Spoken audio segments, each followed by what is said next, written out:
तो आज मैं आपको एक अनोखी रहस्यमय कहानी सुनाऊंगा। अगर आप चैनल पर नए हैं तो अभी सब्सक्राइब कर ले, क्योंकि यह मेरा दूसरा नया चैनल है। तथा कहानी पूरा देखे, अंत में एक अनोखा रहस्य छुपा है। धन्यवाद। तो सुनिए। बहुत समय पहले की बात है। एक समृद्ध राज्य था जिसका नाम था अमरपुर। इस राज्य की रानी का नाम था शारदा, जो अपनी धार्मिक निष्ठा और दानशीलता के लिए प्रसिद्ध थी। रानी शारदा को हरितालिका तीज का व्रत करने का बहुत शौक था, लेकिन उनकी एक बड़ी चिंता थी, उनकी कोई संतान नहीं थी। राजा और रानी दोनों ने कई यज्ञ और पूजाएं करवाईं, पर कोई लाभ नहीं हुआ। रानी शारदा की एक दासी थी जिसका नाम था सुशीला। सुशीला एक गरीब परिवार से थी, लेकिन उसका मन बहुत निर्मल और शांत था। वह रानी को अक्सर उदास देखती और उनकी पीड़ा समझती थी। इस साल जब हरितालिका तीज का समय आया तो रानी शारदा ने बहुत धूमधाम से व्रत की तैयारी की। उन्होंने सुंदर वस्त्र पहने, महल में सजावट की और तरह तरह के पकवान बनवाए। रात में जब वे पूजा करने बैठी तो उनके मन में फिर वही उदासी छा गई। उन्हें लगा कि सब कुछ होने के बावजूद उनका जीवन अधूरा है। सुशीला ने रानी की उदासी देखी और धीरे से उनके पास आई। उसने कहा, रानी माँ, यह व्रत दिखावे का नहीं बल्कि सच्चे मन का है। क्या हम अपनी पीड़ा को भगवान के सामने रखने के बजाय किसी और की पीड़ा को कम नहीं कर सकते? रानी को सुशीला की बात समझ नहीं आई। सुशीला ने आगे कहा, महल के बाहर एक बूढ़ी औरत बैठी है। वह बहुत भूखी है और प्यासी भी। उसके पास न तो घर है और न कोई सहारा। अगर आप इस पवित्र रात में उससे भोजन और पानी देंगी तो शायद आपकी पूजा का फल आपको जल्दी मिलेगा। रानी शारदा ने सुशीला की बात सुनकर कुछ सोचा। उन्होंने अपनी पूजा सामग्री वहीं छोड़ दी और अपनी दासी के साथ उस बूढ़ी औरत के पास गईं। बूढ़ी औरत का चेहरा धूल से सना हुआ था और उसकी आंखें थकान से बंद हो रही थीं।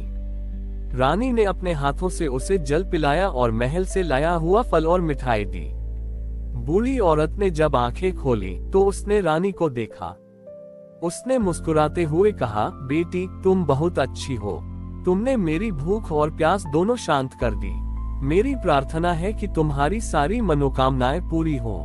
रानी शारदा ने उस बूढ़ी औरत की सेवा की और रात का बाकी समय उसके साथ बैठकर बिताया।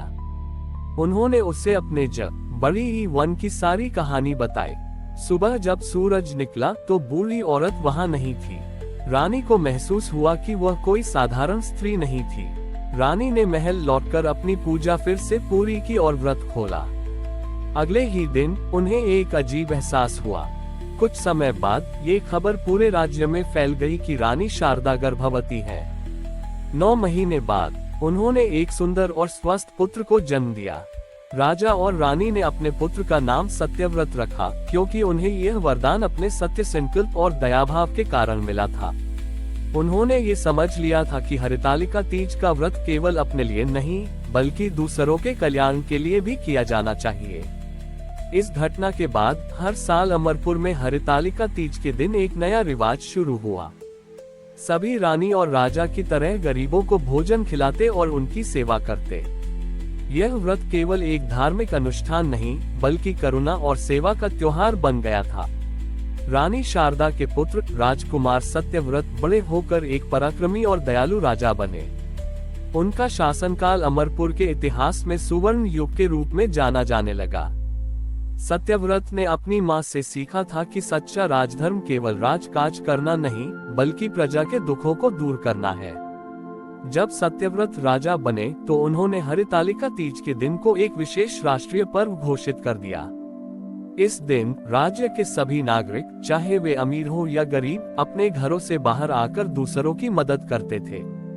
राजा स्वयं अपनी रानी के साथ वेश बदलकर राज्य में घूमते थे और उन लोगों की सहायता करते थे जिन्हें इसकी सबसे ज्यादा जरूरत होती थी।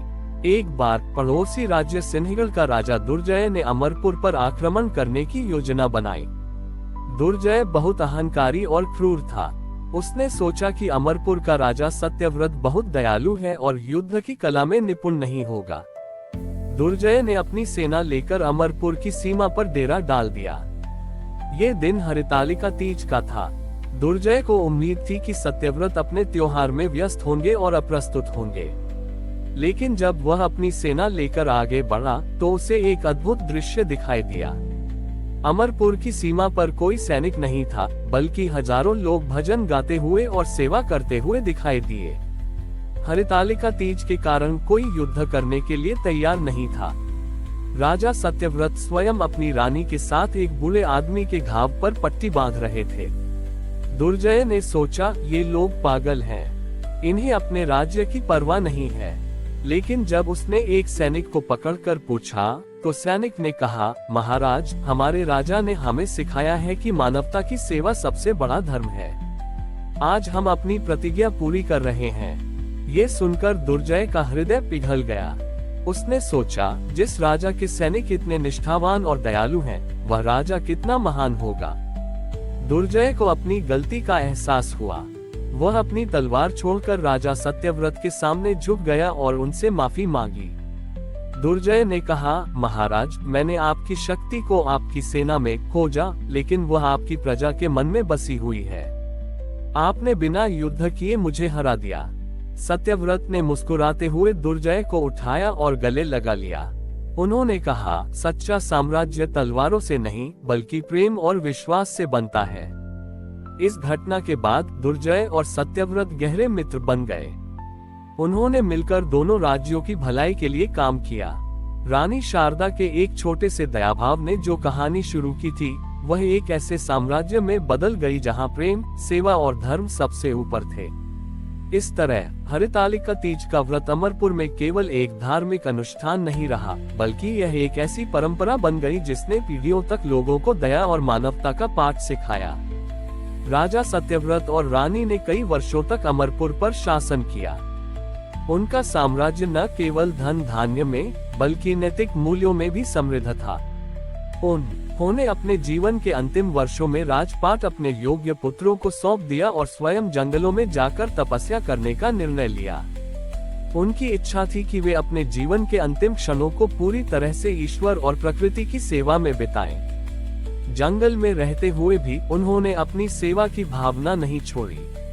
उन्होंने देखा कि वहां के वन्य जीव और पक्षी भी अक्सर भूख प्यास से पीड़ित रहते थे। सत्यव्रत और रानी ने वहां एक छोटा सा आश्रम बनाया, जहां वे प्रतिदिन अपनी कुटिया के पास के तालाब से पानी लाते और पक्षियों और जानवरों के लिए रखते थे। वे कंदमूल, फल इकट्ठा करते और जानवरों को खिलाते। उनकी तपस्या अब केवल ध्यान और भजन तक सीमित नहीं थी, बल्कि हर जीव के प्रति दया और प्रेम में बदल गई थी। एक दिन एक भयानक जंगल की आग लग गई। यह आग इतनी तेजी से फैल रही थी कि जानवर और पक्षी भागने लगे। सत्यव्रत और रानी ने अपनी जान की परवाह किए बिना उन जानवरों को सुरक्षित छोटी स्थान पर पहुंचाने का प्रयास किया। उन्होंने कई छोटे जानवरों को अपने आंचल में छिपाया और पक्षियों को अपने कंधों पर बैठाकर आग से दूर ले गए। इस दौरान रानी शारदा और राजा सत्यव्रत को कई चोटें आईं। वे घायल हो गए, लेकिन उन्होंने हार नहीं मानी। जब आग शांत हुई और वे सुरक्षित स्थान पर पहुंचे तो उन्होंने देखा कि एक बूढ़ा बाघ और एक हिरनी का बच्चा आग में फंसे हुए हैं। राजा ने तुरंत हिरनी के बच्चे को उठाया और रानी के साथ मिलकर बूढ़े बाघ को सहारा दिया। बूढ़े बाघ ने जब आंखें खोली तो उसने सत्यव्रत और रानी को देखा। अचानक बाघ के शरीर से एक दिव्य प्रकाश निकला और वो एक देवदूत के रूप में बदल गया। देवदूत ने कहा, हे राजा सत्यव्रत और रानी शारदा, मैं स्वयं धर्मराज हूँ। मैं तुम्हारी परीक्षा ले रहा था। तुम दोनों ने ये सिद्ध कर दिया कि तुम्हारे लिए जीवन की सबसे बड़ी तपस्या केवल दूसरों की सेवा करना है। तुमने अपने व्रत और नियमों को केवल मनुष्य जाति तक सीमित नहीं रखा, बल्कि हर जीव के प्रति अपना कर्तव्य निभाया। छोटे तुम्हारी इस महान सेवा के आगे स्वर्ग भी नतमस्तक है।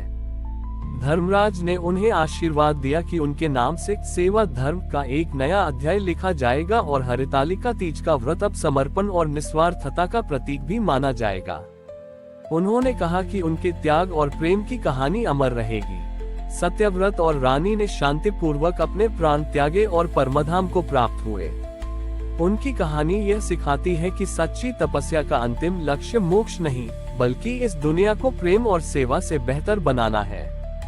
हरितालिका तीज का व्रत जो एक छोटे से संकल्प से शुरू हुआ था, वह एक ऐसे महाकाव्य में बदल गया जिसने पीढ़ियों को ये सिखाया कि सेवा ही सबसे बड़ा धर्म है। हमारी और भी आध्यात्मिक एवं अनोखी कहानियाँ देखने के लिए हमारे चैनल पर जाएं तथा धार्मिक एवं पौराणिक अनोखी कहानियाँ हमारे चैनल पर है। कृपया जाके देखें तथा हमारे चैनल को सब्सक्राइब करके रखें और वीडियो लाइक जरूर करें। धन्यवाद।